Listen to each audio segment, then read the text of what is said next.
Tatandaan mo yung setup ng kwan, ha? Tatandaan mo din ng mga setup.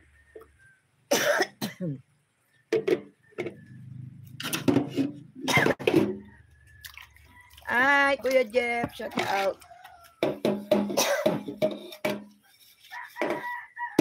Ate Babes.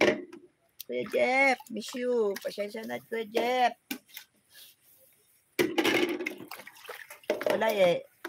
Ate Ani. Hindi pa tayo nakaka-recover. Saan ka na ba? Saan ka na ba? Dito pa rin sa farm, Kuya Jeff. Hindi, uwi na kami next week. Maka Saturday, uwi na ako ng Bulacan. Kaya lang, may event na naman dito this coming 20. So, 2 days lang naman yun. Kaya lang, gusto nila mag-stay na ako dito sa farm. Layo, no? Ano, Jeff, dito na ako sa farm, Jeff. Sa Silang Cavite.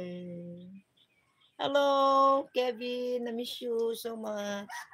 Oh, yan guys. Oh, hugasin. Oh, kamay ko, Jeff. Oh, tingining. Hugasin. Ayan po yung mga ginamit. Hinugasan ko muna lahat. Tapos, ayan.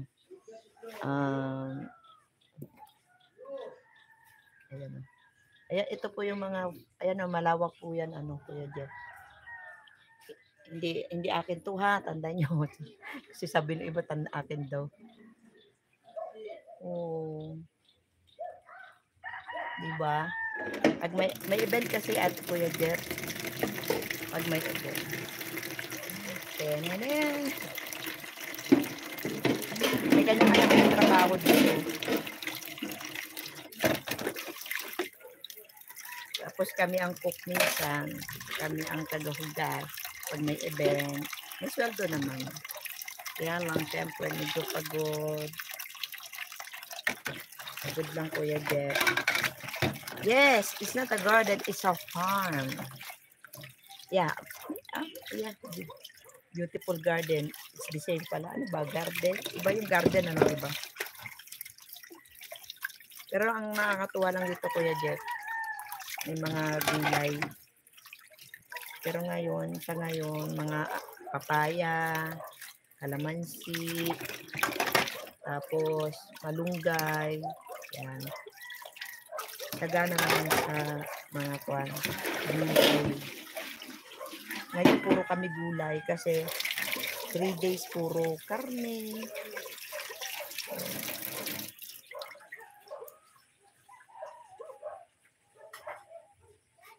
Kaya Jeff, haggard na ako.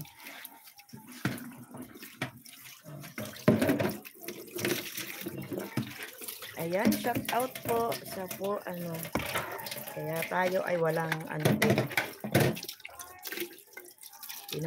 di man ako makapag-video ng diretso kasi sabi ko baka magsawa naman yung viewer puro gusto ko nga sumama dun sa magsasama mag-harvest. Yung avocado nga nag-harvest sila eh. Siguro may mga 15 kilos na tayo. Tapos mga santol. Dami naman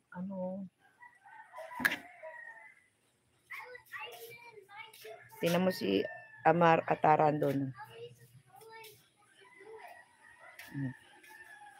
Kausap niya yung daddy niya.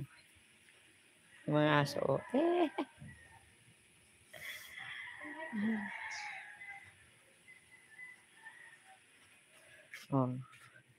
Kalat pa namin, sexy, santol. Ito may saba dito.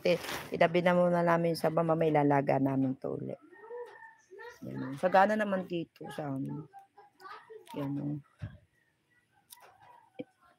Mabait naman po yung aming mga dito.